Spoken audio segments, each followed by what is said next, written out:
Welcome to IoT Real Talk. No fluff, no filler, just real pros talking about real programs, real challenges, and real results.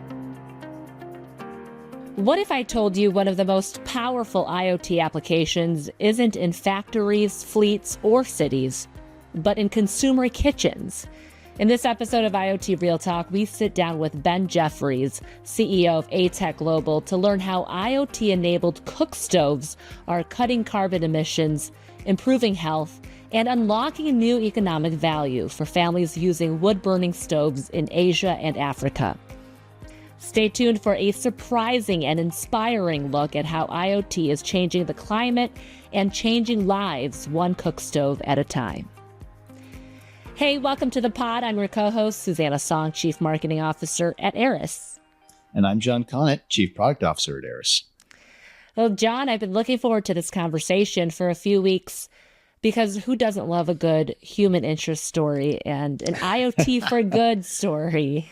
Indeed. Yeah, this is an interesting one. Yeah, lots to unpack. Let's bring in our guest. So Ben, welcome. And I have to ask, so what's cooking? Oh, as a father of 3 children, I very much appreciate a good dad joke. Yes, there you go. Lovely to meet you guys. Greetings from over in Australia this morning. So lovely to have on, and excited for this conversation.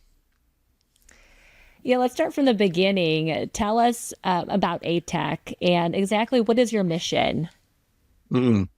Yeah, so ATEC started about a decade ago. We're coming up just on a decade, and we very much wanted to tackle this pretty substantial problem that still affects around about half the population in the world, which is cooking with traditional materials such as particularly wood and charcoal. It still affects about half the world's population. It's one of the leading causes of death for women. Premature death for women as well, around 3.5 million deaths per year linked to sort of smoke inhalation. It's like having a pack of cigarettes every day. But what we saw with it as well is it actually had this huge carbon impact on the climate. And what we were particularly interested in was to go, okay, well, if we can effectively measure and then verify those carbon emission reductions that we could achieve by taking people from cooking with wood or charcoal and getting them across to a modern cooking solution that's sort of zero or low carbon, we could actually not just sort of solve some of those other problems, but that I mentioned before, but unlock around a gigaton of carbon market value into these households. And just to put that in context, so 1 gigaton, that's about 2% of global emissions. Which is actually more than the global airline industry. So very much trying to work on a problem, and this is, in our view, a very technically solvable problem, which we'll talk to today, to be able to sort of realize this value for the environment, but then also for these households across Asia and Africa. Wow, that's very interesting. I think the possibly the most fascinating aspect of this business for me is how you're really tapping into the carbon credits market. And I think this might be a new concept for a lot of the listeners out there. Maybe just spend a minute and explain kind of what a carbon credit is and kind of what's the business model there? Like, how does it relate to your business and ultimately affect your mission that you described? Yeah, good question, John. So, I mean, if I take an example, say, John, where are you based? I'm in San Jose, California. Yeah, excellent. Okay, so say you've got a meeting in New York you need to go to. Okay, it's a very important meeting. We need to do that for business. You're going to take a flight. Right now, there's not sustainable aviation fuel widely available, where if you wanted to do that without an impact on the environment, there's just not a choice. Okay, so what's the next best solution is to go, okay, well, if I have to take this flight, I can't do a video call or whatever, it's super important.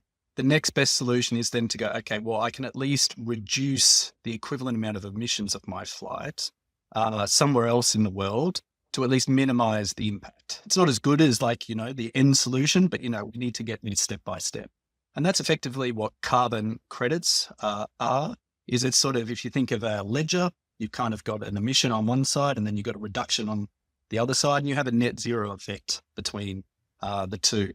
And I think that's kind of the first sort of layer of it. But I think the more important sort of goal or mission overall is around being able to measure, verify, and then trade and monetize all carbon emissions across the world, be they emissions or be they reductions, and then have a market. And I think this is, in our view at least, the most fundamental step towards actually achieving our sort of climate and goals globally over the next 20 years. Wow, very interesting. And how does that relate with your business specifically? So, I mean, you sell stoves, and so it sounds like, you know, bringing that really sophisticated ledger, if you will, to a much broader audience. So, I mean, we get the stove side, but who's buying these credits, and how does that kind of transaction interplay here? Yeah, so right now it's a sort of B2B style transaction. So ATEC has an agreements with the Swiss government, who have a climate target under the Paris Climate Agreement. So that's in legislation; they have to achieve this. So we have the Swiss government as a partner. We have Engie, which is a French multinational energy company. They have their own net zero goals. We have other partners around the world as well. A new partnership coming in, which is effectively for like Danone and Michelin. So again, French multinational companies. And they're looking to, be responsible corporate citizens, reduce their impact on the environment from their work, or at a government level, at a legislative level. So they're looking to effectively acquire these sort of emission reductions, these carbon credits, to ensure that they're on track towards hitting certain goals that they're either set at a legislative level or set at a voluntary level. And there's a bit of a mix of both. Ultimately, where we want to get to, and that goes back to that ledger, John, and your flight, is we want to have technology, and we're pretty much there now using IoT, where John can buy a carbon credit free flight directly off a woman who's decarbonizing her cooking in Malawi, for example, or in Bangladesh. And so you can just sort of jump on your phone and go, okay, I need 2 tons or whatever the case is, boom, boom, boom. And you're actually paying that directly to that household. And that's the ultimate that we work. Amazing. And that's, does that offset the actual device, like the cooking equipment, or is that like a revenue stream that person is now, that home cook is now tapping into? Yeah, so we do a mix of both because, the device, it's an IoT device. It's a more sophisticated device. So it's not crazy expensive, but, it's for someone in a country like a Malawi or a Bangladesh or a Nepal, etc., it's still a pretty big investment. So what we do is we effectively sort of bring in or calculate a bit of that future carbon and bring down the upfront cost, so it's quite accessible because, obviously, if you're cooking with wood or charcoal, you're typically a low-income household. So that becomes accessible. And then we integrate and bring in the payments based on their actual IoT data overall. And I think that's really the role. This is something I think the sector's wanted to do for a long time. I mean, carbon markets have been around for, I think, about 20 years now.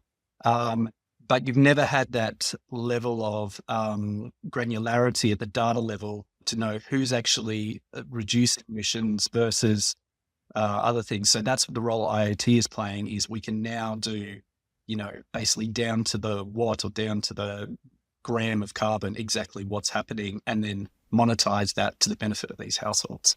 Yeah, that's fascinating. I've only ever heard of carbon credits being traded like company to company, like oil company offsetting with, like a solar, like industrial size, solar deployment or something like that. And this is really what it sounds like. It's really democratizing kind of this market space, which is amazing, both technologically, but also from obviously from a social good standpoint as well.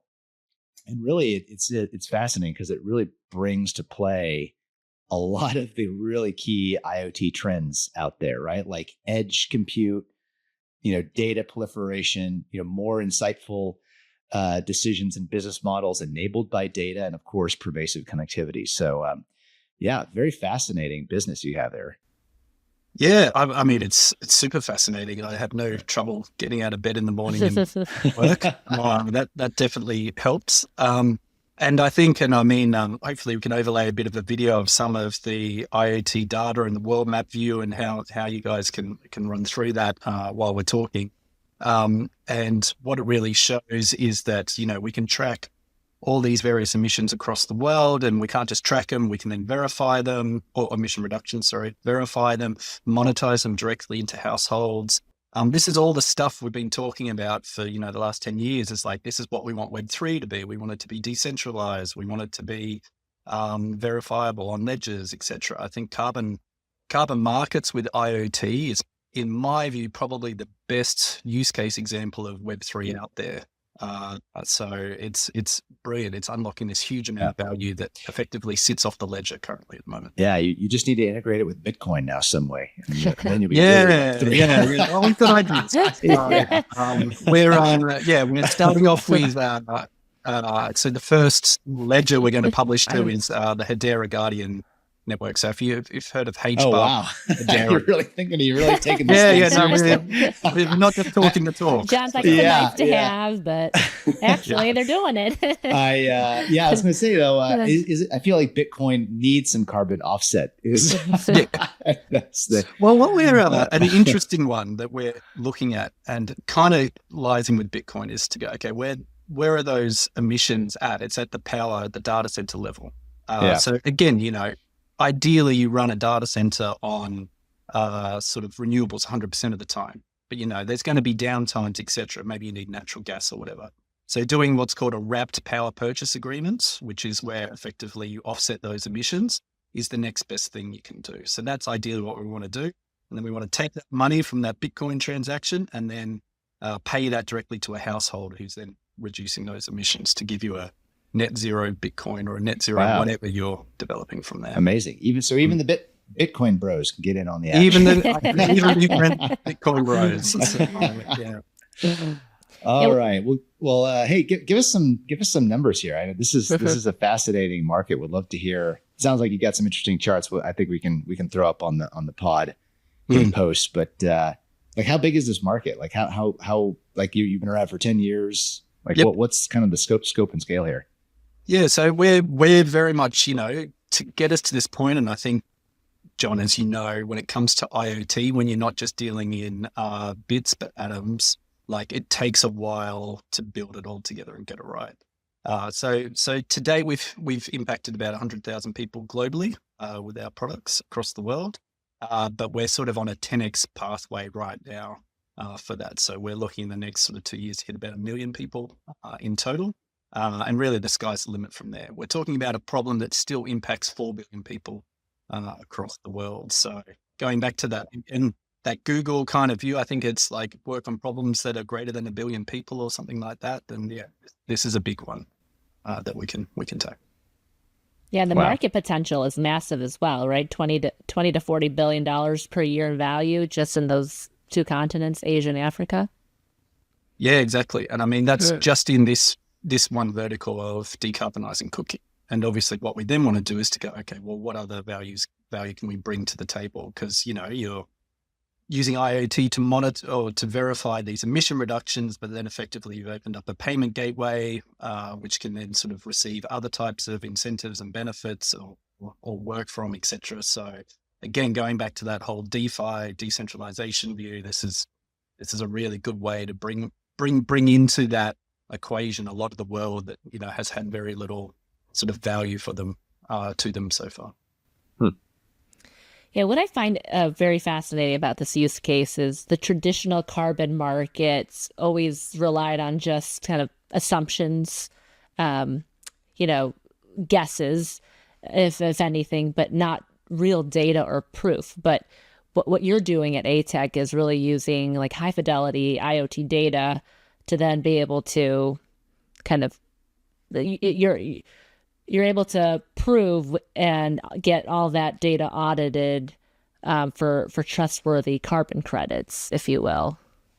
Yeah, Cesar, exactly. And I think, if you have low integrity data and you combine that with a profit motive, you're going to have problems because at the end of the day, the profit motive will override the integrity.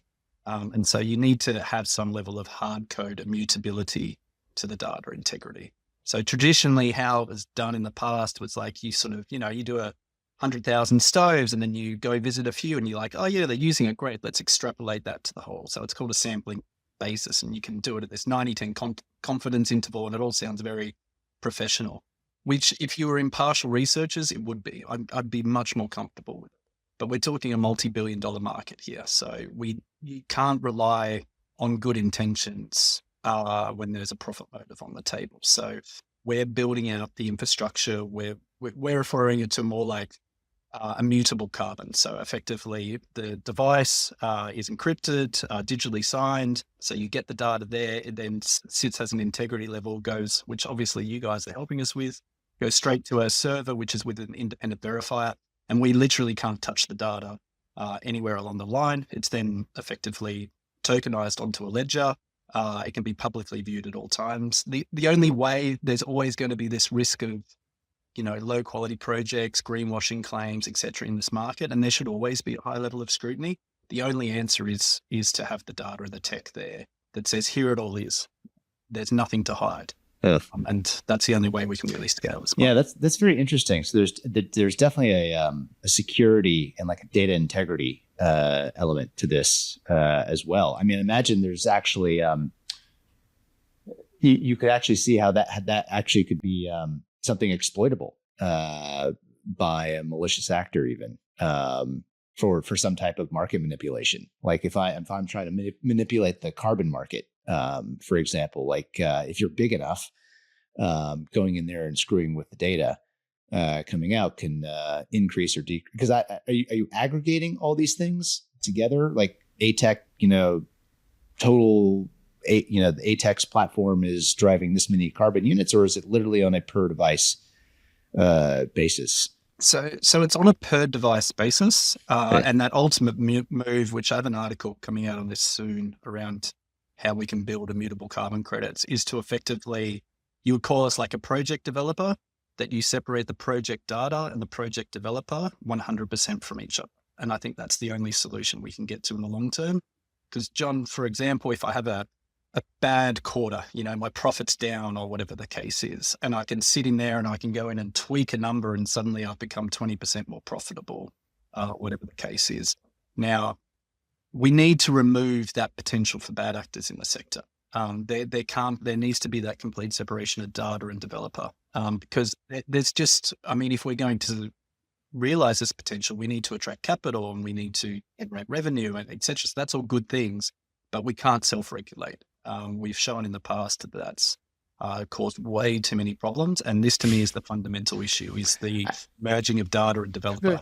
Yeah, I think that's the case with every market, by the way. Yeah. But so not unique to you guys, but being that we are a technology podcast, would love to hear a little bit more, get a little deeper on. So how you guys actually implementing this, from an IoT device kind of standpoint. So you've got, so what kind of walk us through here? So you're sending out the stove, right? Or it's like a hot plate or something more specific than that, or electromagnetic induction plate. So okay.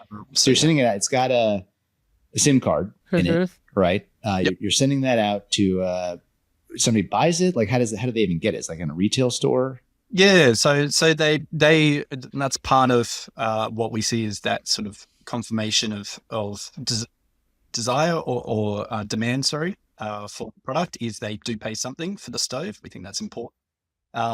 So be it through a retail outlet or be it through a distributor, like in these parts of the world, you have what are called last mile distributors who are sort of more door to door or people oriented. So they get the product through that channel. So we manufacture in Asia, ship it across to the market. We have your global SIM card in there. So we can basically, any market we go to in the world, up it pops and we'll be able to see that on the dashboard. And then we can effectively track every watt of usage time, etc. And then that data point then goes into an overall project design for the carbon project, which is independently verified and audited. And so that data point then feeds into that, and that basically calculates the amount of carbon credits. And this is going to sound weird, but do you guys do anything to prevent like fraud? Like what if I bought a bunch of these hot plates and put them in a building, and I created a hot pot or a hot plate, mining factory. Exactly. Yeah. And we are a carbon data, particularly I was thinking this the other day with the work we're doing with the team at Hedera. We're effectively a carbon data mining. Like we're doing this tokenization, and instead of burning energy such as to solve an algorithm such as Bitcoin's doing, we're effectively, we're actually calculating, okay, well, how their mine as such is their cooking, but then what did they used to use previously? And that's the value creation as such. So that's sort of process that we sort of take it through. And do you guys are you tracking physical location too while you're at it as well? So we have all data coordinates on where they are in the world. So you can basically, and this is part of what we do with our buyers, is they get access to our DMRV data platform where they can see that data in real time. So you can literally zoom into every single household, obviously with a protection around private information, etc. But you can sort of see exactly where it is. And it's just general location, not a... It's triangulation rather than sort of exact GPS. That gives you an idea of exactly how it's going, etc. So again, that radical transparency that IoT can bring. We've been closing an investment round recently, and radical transparency is both the best thing and the hardest thing about what we do. Because they have all the data. They've got all the data. They're sitting there going, "Oh, what about run this query?" Yeah. Okay, cool. I really hope this stacks up, and thankfully it did. Well, as we wrap up, Ben, I love this story, and I think folks in the IoT world, we don't always associate, the good that could really come out of IoT deployments. And I thank you so much for spending as part of your day with us. As I know you are far away, 15 hours ahead in time zone. So just even getting the three of us together in studio, I know wasn't easy, and I appreciate your willingness to join us on the pod. No, thank you very much, guys. And a huge thank you to you guys and the team. We literally couldn't do it without your tech. So big thank you. And we'll keep popping those data points onto the map and keep doing the good job. Very cool. Yeah. Good Godspeed with your mission there. That sounds like changing the world and making money while you're doing it. That's sounds like a great endeavor. Yeah. Absolutely. Well, thanks again to Ben Jeffries, the CEO of ATEC, and thanks to our listeners for tuning in. If you have feedback about today's podcast, or you have a topic or a guest in mind, please contact us at podcast@aris.com. Until next time, I'm Susanna Song. And I'm John Connett, and this is IoT Real Talk. From all of us at ARIS, thank you for listening to IoT Real Talk. We hope you'll join us again for more real stories from real practitioners shaping the future of IoT. Tune in on Apple Podcasts, Spotify, or YouTube, or visit aris.com/IoT podcast.